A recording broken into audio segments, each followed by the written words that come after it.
1 Samuel chapter 24.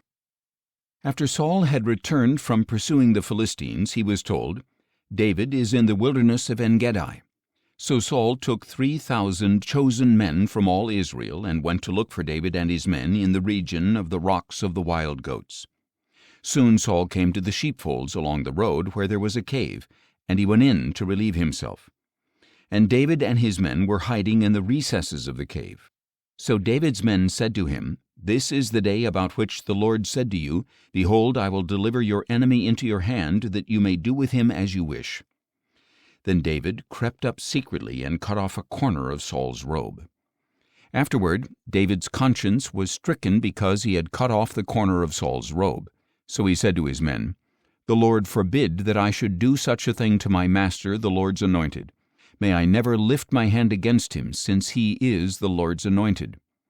With these words David restrained his men, and he did not let them rise up against Saul. Then Saul left the cave and went on his way. After that, David got up, went out of the cave, and called out to Saul, "My lord the king." When Saul looked behind him, David bowed face down in reverence, and said to Saul, "Why do you listen to the words of men who say, 'Look, David intends to harm you'? Behold, this day you have seen with your own eyes that the Lord delivered you into my hand in the cave.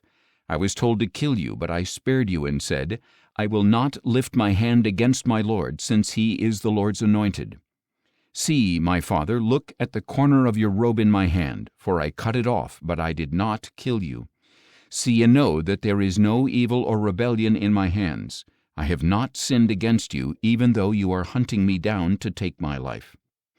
May the Lord judge between you and me, and may the Lord take vengeance on you, but my hand will never be against you.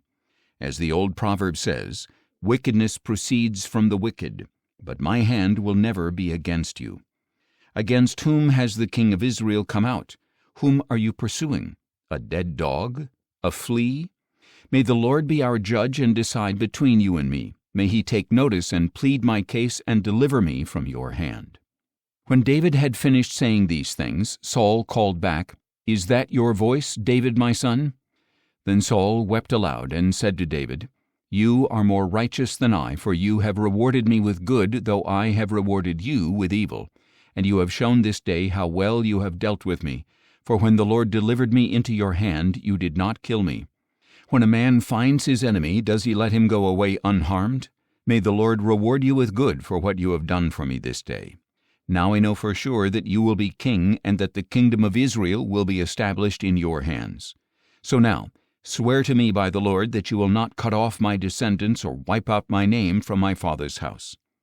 So David gave his oath to Saul. Then Saul returned home, but David and his men went up to the stronghold.